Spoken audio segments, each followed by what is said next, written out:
নমস্কার বন্ধুরা, ডলি রন্ধনশালা সবাইকে স্বাগত। বন্ধুরা, শীতকাল মানেই কিন্তু বাজারে নানান রকমের শাকসবজিতে ভরা আর নানান রকমের খাওয়া দাওয়া।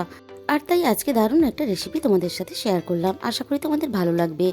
আর এই রেসিপিটা বানিয়ে তোমরা কিন্তু ভাত, রুটি, পরোটা সব কিছুর সাথেই খেতে পারবে। তাহলে রেসিপিটা শেষ পর্যন্ত দেখার জন্য অনুরোধ রইল। এখানে আমি নিয়েছি 150 গ্রাম পরিমাণ পেঁয়াজকলি। এবার পেঁয়াজকলিগুলোকে আমি ছোটো ছোটো করে কেটে নেব। বন্ধুরা, তোমরা হয়তো পেঁয়াজকলির অনেক রকমের রেসিপি বানিয়ে খেয়েছো, আর এই রেসিপিটা বানিয়ে তোমরা একবার হলেও খেয়ে দেখো। পেঁয়াজকলিগুলো আমার কাটা রেডি হয়ে গেছে।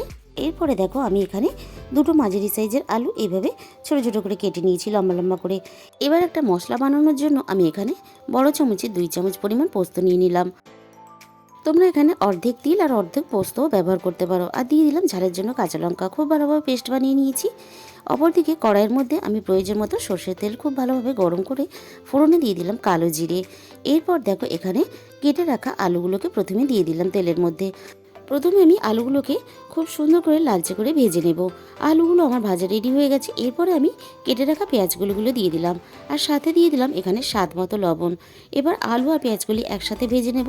একটু পেঁয়াজগুলোকে নরম করার জন্য আমি এখানে মিনিট 2-এর জন্য ঢাকা দিয়ে দেবো। মিনিট 2 পরে আমি ঢাকা খুলে চেক করে নেব। দেখো, আলু আর পেঁয়াজগুলি অনেকটাই নরম হয়ে এসেছে। এবার একটু নাড়াচাড়া করে নিলাম। এরপর দেখো, এখানে আমি দিয়ে দিলাম অল্প একটু জল, যাতে মশলাটা না পুড়ে যায়। দিয়ে দিলাম 1/2 চামচ পরিমাণ হলুদ গুঁড়ো, আর দিয়ে দিলাম কালারের জন্য কাশ্মীরি লঙ্কার গুঁড়ো। আমি এখানে কাঁচা লঙ্কার ঝালটা ব্যবহার করেছি, তোমরা চাইলে কিন্তু এখানে গুঁড়ো লঙ্কার ঝালও ব্যবহার করতে পারবে। এবার মশলাটা সুন্দর করে কষিয়ে নেওয়ার পরে এখানে সিদ্ধ হওয়ার জন্য প্রয়োজন মতন অল্প একটু জল দিয়ে দিলাম। খুব বেশি এখানে আমি জল দেবো না, কারণ এটা মাখা মাখা আমি গ্রেভি রাখবো। এবার আমি ঢাকা দিয়ে সিদ্ধ হতে দেবো। ঢাকা খুলে আমি দেখে নেব। দেখো, এখানে আলু আর পেঁয়াজগুলি খুব ভালোভাবে সিদ্ধ হয়ে গেছে। একটু নাড়াচাড়া করে নিয়ে আমি যে পোস্ত আর কাঁচা লঙ্কার পেস্টটা আমি বানিয়েছিলাম, সেই পোস্ত আর কাঁচা লঙ্কার পেস্টটা কিন্তু আমি এখানে দিয়ে দিলাম। আর সাথে দিয়ে দেবো মিক্সির বাটি দেওয়া অল্প একটু জল। বন্ধুরা, আজকের রেসিপিটা তোমাদের যদি ভালো লেগে থাকে অবশ্যই ভিডিওতে একটা লাইক করো, প্রচুর প্রচুর শেয়ার করো।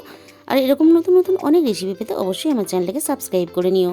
আর সব শেষে দিয়ে দিলাম 1 চামচ পরিমাণ সর্ষের তেল। আর পাশে থাকা বেল বাটনটা অবশ্যই প্রেস করে দিও, যাতে আমি যে সমস্ত নতুন রেসিপি আপলোড করব সবার আগে তোমার কাছে পৌঁছায়। তাহলে আজকে এই পর্যন্ত।